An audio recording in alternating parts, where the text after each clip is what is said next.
I hadn't seen my father in years. It had been 2 decades since I had set eyes on the man.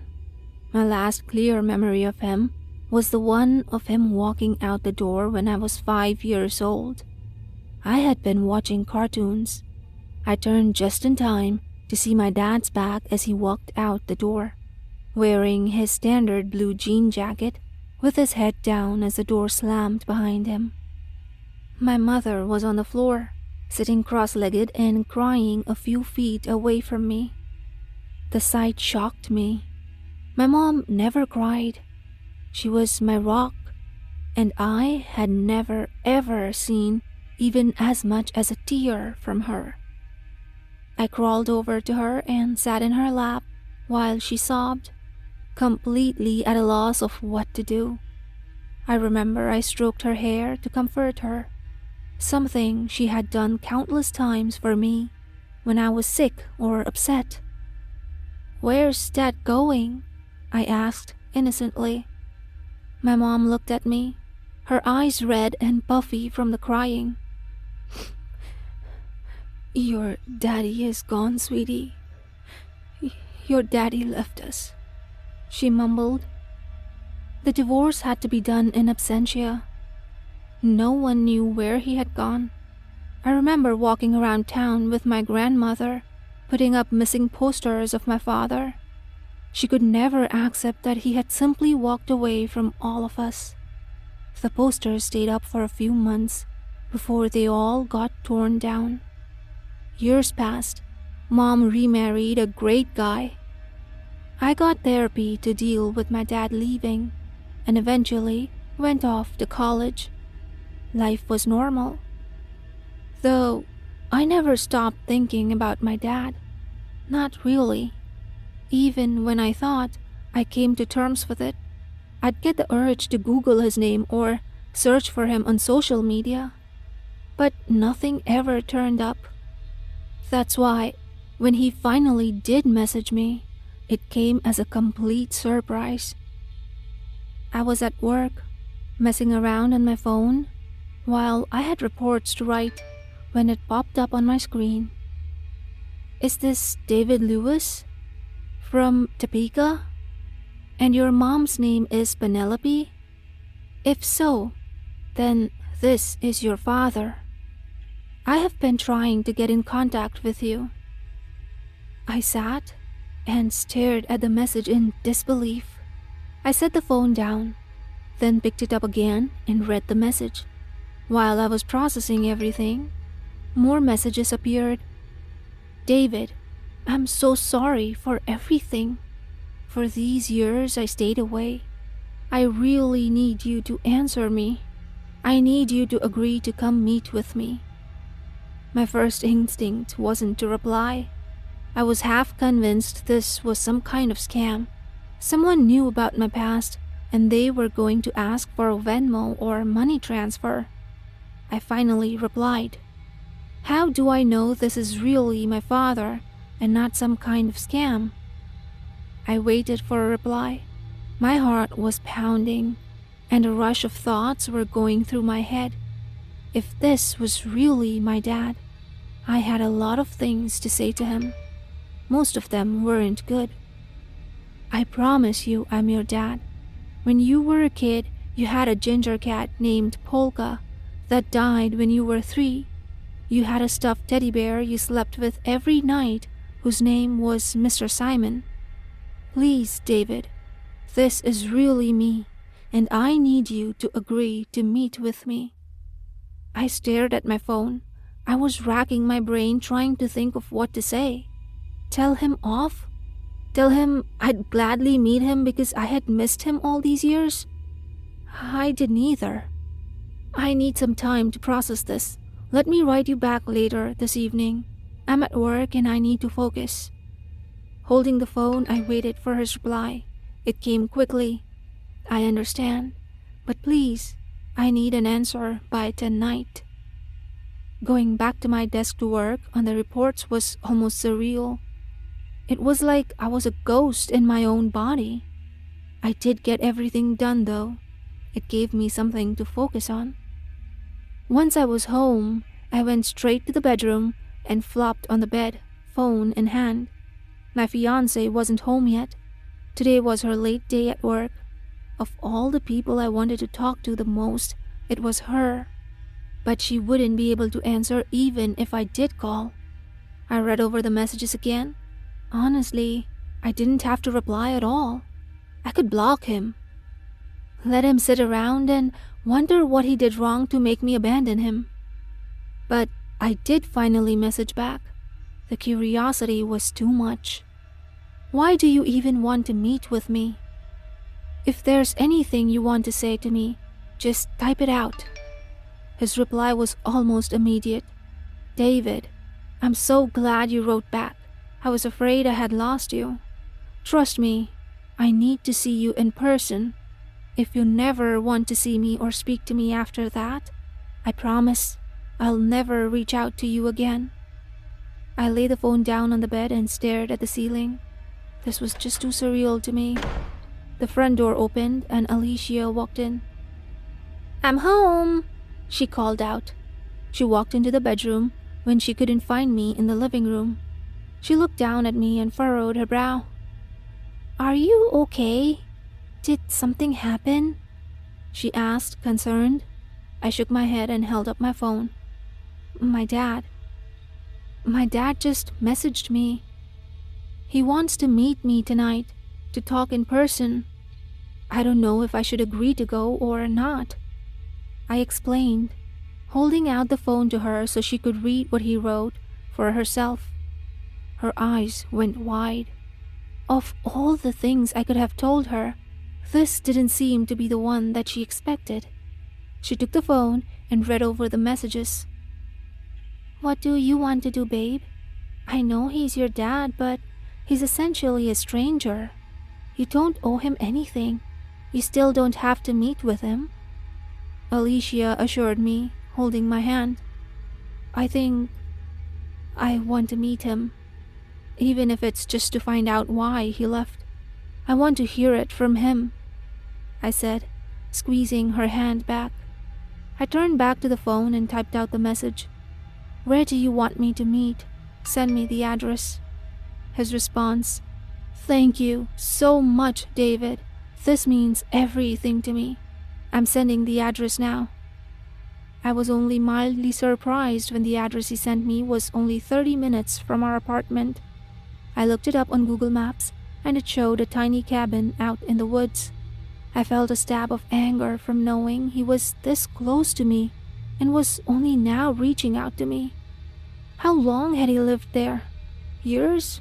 Months? I would find out soon enough. Alicia insisted on coming with me, but I convinced her to stay at home. She had the address where I would be, and if she didn't hear from me in 2 hours, she would call me. And if she didn't hear from me, she'd call the cops. She wasn't convinced yet that this wasn't some elaborate scam. I had plenty of time to think on the drive out to my dad's place. When I arrived, I felt a pang of anger at the house. It was a lovely little log cabin. I knew enough about the area to know it wasn't cheap, and I wondered what he had been doing all this time to afford such a nice place. Not paying child support, that was for sure. The car had barely come to halt before the door opened and a man opened the door and awkwardly walked up to the driver window. David, the man said, breathless, a small smile on his face. It was my dad. Now that he was here in the flesh, it didn't feel real at all. He looked haggard and thinner than his photo had let on. I stepped out of the car and he backed away to let me out, the small smile still on his face. Everything I had planned to say to him vanished from my head as he gestured towards the house. Come on, let's get you inside. I have a lot to explain before it's time. He started moving to the cabin, not looking back to see if I was following. I followed. I started at the back of his head, glaring. He hadn't tried to hug me or touch me in any way, for which I was glad, but I was also disappointed that he hadn't tried. The inside was nice, minimally, but tastefully decorated. It had a woman's touch, as Alicia would like to say. Maybe he had a girlfriend, or even a wife. Mom remarried. His name is Steve. He's a great guy, I blurted out. My dad turned and looked at me. The smile fell from his face and his eyes dropped. I know. I saw that on social media. She looks happy, he said softly. I shrugged. I had said that to hurt him, but now all it did was make him feel a little guilty. Why did you ask me to come here? After all this time? I just wanted to know if you were going to ask about getting a kidney or money from me. You can forget it, I snapped, my voice sharper than I had intended. I wanted to play it cool, collected, but I was too frazzled.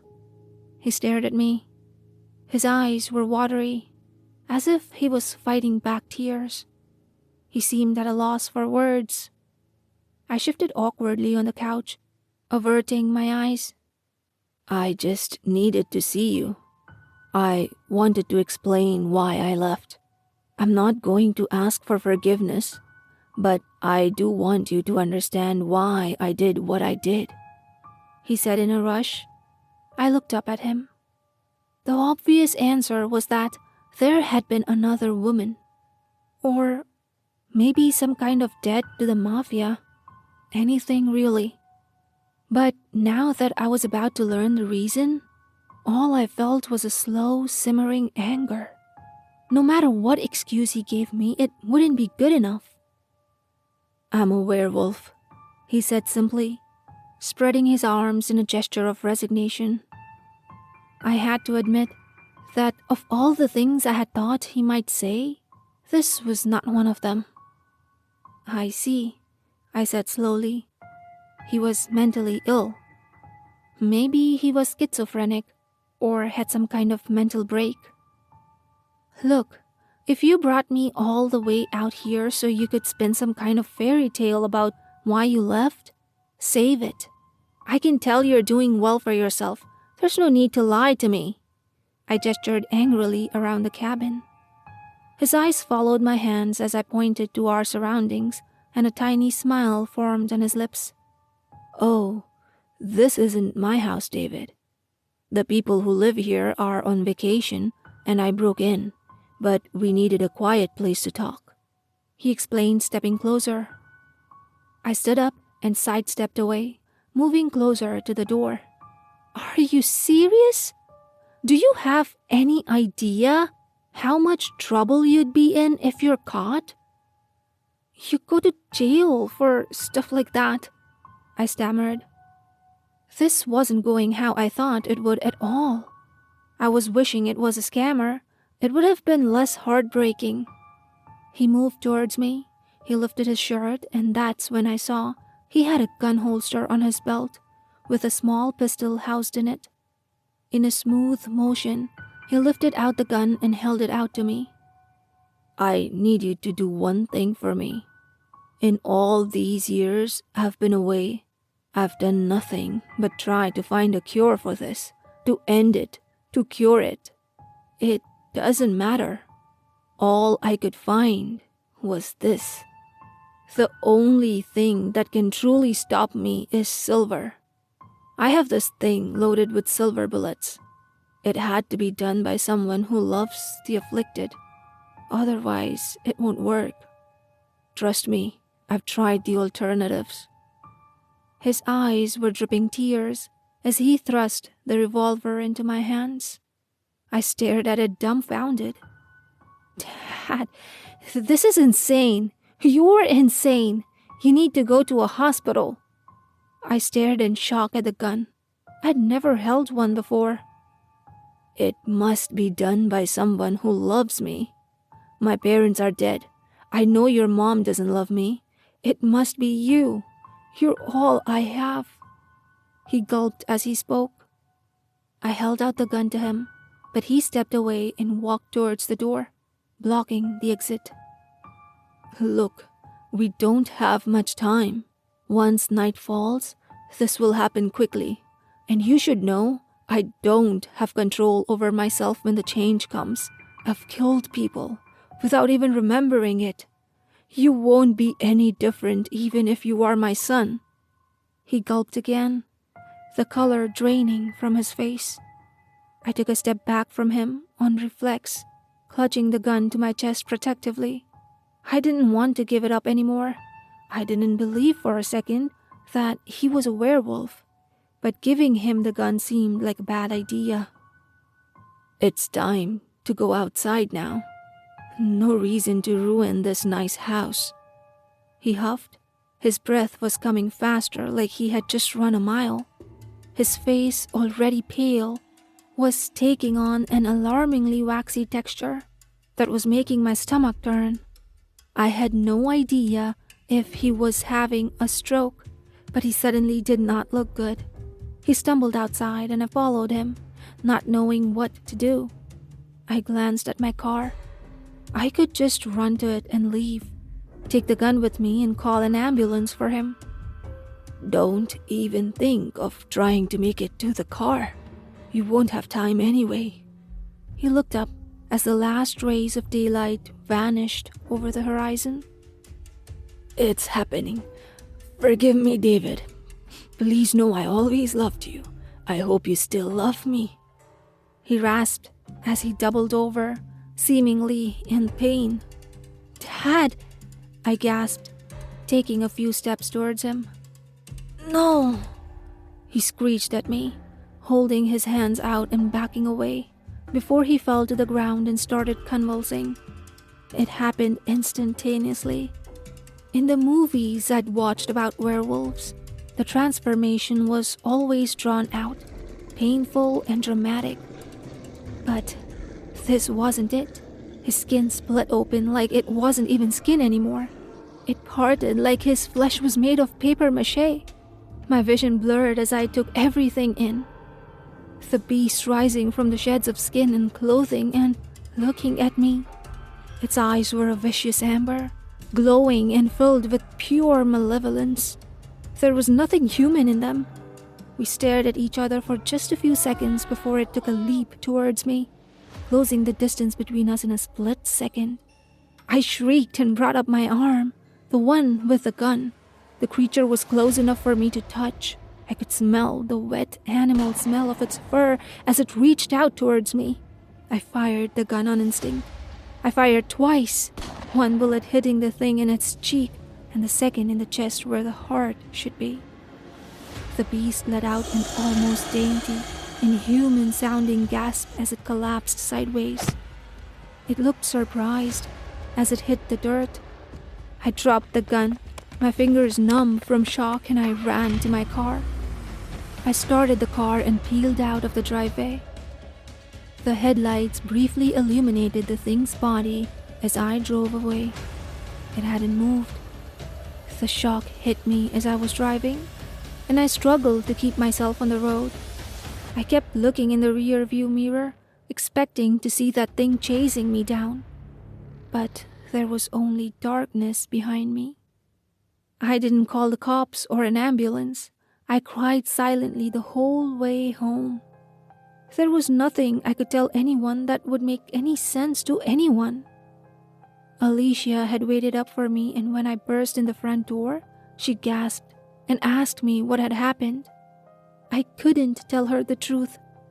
I made up a lie on the spot that I had met my dad and he was a drug addict asking for money.